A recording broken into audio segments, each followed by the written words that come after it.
नमस्कार दोस्तों, मैं प्रदेश कार्यालय कांग्रेस के सामने मौजूद हूं और जिस तरह से राहुल गांधी ने पूरे देश में भारत जोड़ो यात्रा किया और भारत जोड़ो यात्रा जिस तरह से उनको सफलता मिली, असफलता उसके रूप में जो दिखाई दिया चुनाव के माध्यम से आप लोगों ने देखा। अब उसी तर्ज पर अजय राय जो कांग्रेस के नए प्रदेश अध्यक्ष बने हैं, वो अब यूपी जोड़ो यात्रा सहारनपुर से करने जा रहे हैं।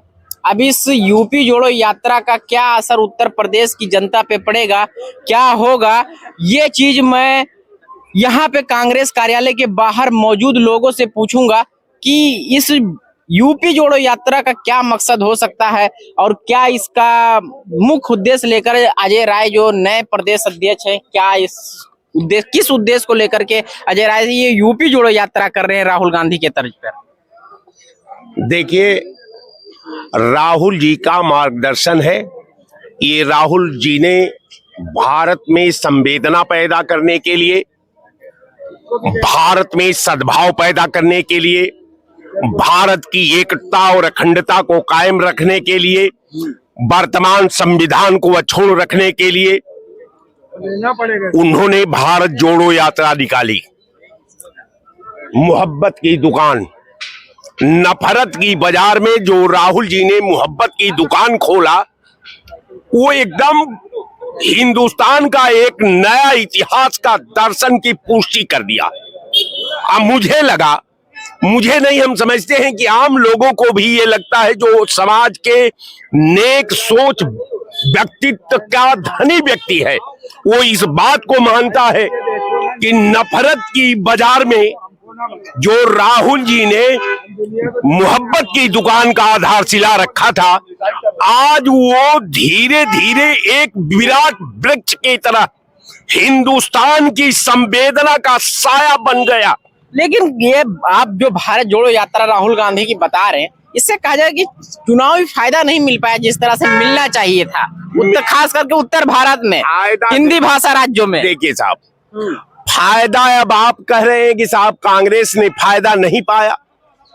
हम कह रहे हैं कि कांग्रेस को वही मोहब्बत की दुकान, जो मोहब्बत की दुकान राहुल गांधी जी ने खोला था, वही मोहब्बत की दुकान हमको 4 करोड़ 90 लाख वोट दिलवाई।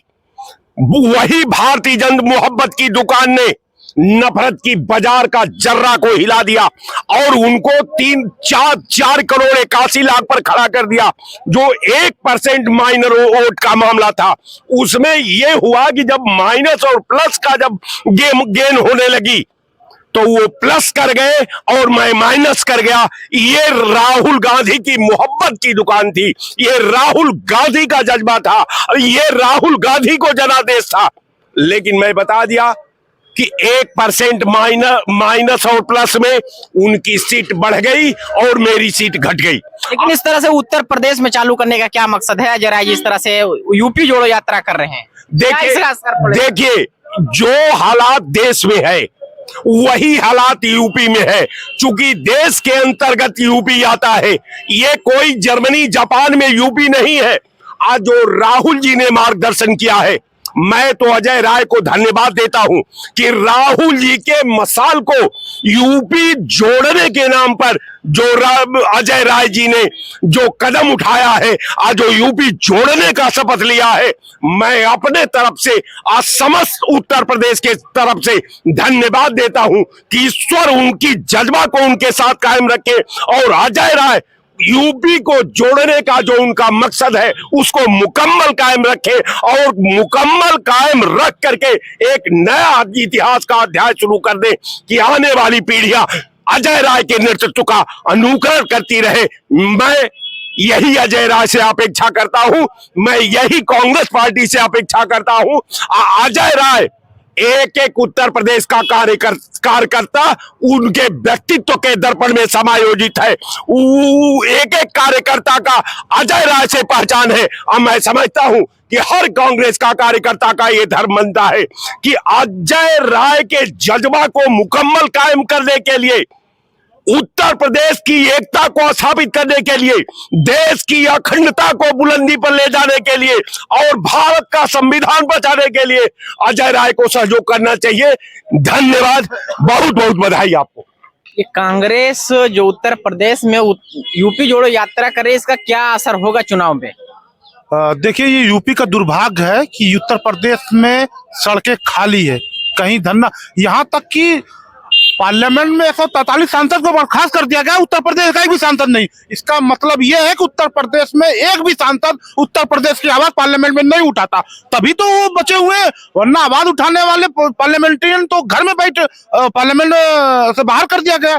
अजय राय को धन्यवाद देना चाहिए कि उत्तर प्रदेश की जनता के मूल मुद्दों को लेकर वो सड़कों पर संघर्ष करने का काम जो कल से करने वाले हैं, उनको सैल्यूट करना चाहिए, क्योंकि उत्तर प्रदेश की सड़कें खाली है और लोकतंत्र में सड़कें खाली है, खाली रहे, ये जनता का बहुत बड़ा नुकसान है कि संघर्ष होना चाहिए जनता के लिए। सड़क से लेकर सांसद तक, सड़क से लेकर सांसद तक होना चाहिए। सांसद में उत्तर प्रदेश की एक भी आवाज नहीं है, अगर होती तो आज बर्खास्त हो गए होते। एक भी उत्तर प्रदेश का सांसद बर्खास्त नहीं हुआ। क्यों नहीं हुआ? क्योंकि उत्तर प्रदेश की जनता की आवाज वो पार्लियामेंट में नहीं उठा रहे हैं।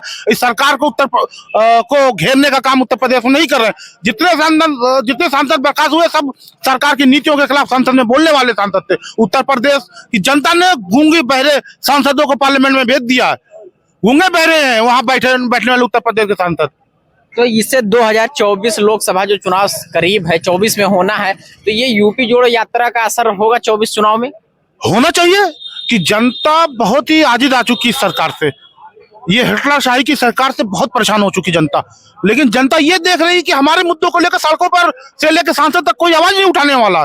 अजय राय हो सकता है सड़कों पे निकले, हो सकता है जनता का मूड बने और कांग्रेस की तरफ मूव करे जनता। जनता जनार्दन है, जनता अपने फायदे के लिए वोट करेगी, न किसी पॉलिटिकल पार्टी के लिए वोट नहीं करेगी। अगर कांग्रेस पार्टी उत्तर प्रदेश की जनता की आवाज सड़कों से लेकर सांसद तक उठाएगी तो जनता उनको वोट देगी। ठीक भैया, जिस तरह से राहुल गांधी ने मोहब्बत की दुकान खोली, भारत जोड़ो यात्रा हुआ और कहीं ना कहीं इसका फायदा नफा नुकसान सब देश ने देखा, तो उत्तर प्रदेश में अजय राय जो ये मिशन लेकर चले, क्या लगता है कामयाबी मिलेगी, सक्सेस मिलेगी जो उम्मीद भरोसे से चले हैं? मैं माननीय अजय राय जी को धन्यवाद देता हूं भारत जोड़ो यात्रा के लिए और यूपी जोड़ो यात्रा के लिए, और इससे भी बहुत बड़ा असर पड़ेगा, थोड़ा बहुत नहीं बहुत बड़ा उत्तर प्रदेश में पड़ेगा, क्योंकि राहुल जी ने किया था तो उसका छत्तीसगढ़ और राजस्थान में मिला के काफी परसेंटेज इनकी हाई फाई थी और रहेगा, ऐसे रहे तो। अच्छा, इस वक्त क्या लगता है देश में जो कांग्रेस के लिए एक माहौल है, कहा जाता है कि बूढ़ी पार्टी है, खत्म हो चुकी पार्टी है, इसके लिए आपको क्या कहना है? कौन कहता है बूढ़ी पार्टी है? बूढ़े लोग तो जो कर सकते हैं वो नौजवान नहीं कर सकते हैं। कौन कहता है कि बूढ़े नहीं करते? किसी बारात में अगर बुढ़ा आदमी व्यक्ति ना जाए तो क्या आपको लगता है कि दुल्हन आ जाएगी घर? आप हमको बताइए, अगर बिना कोई गार्जियन के अगर बारात जाए और दुल्हन आ सकती है, ऐसा लगता है? बुजुर्ग तो वो कर गए हैं कि जो नौजवान नहीं कर सकते,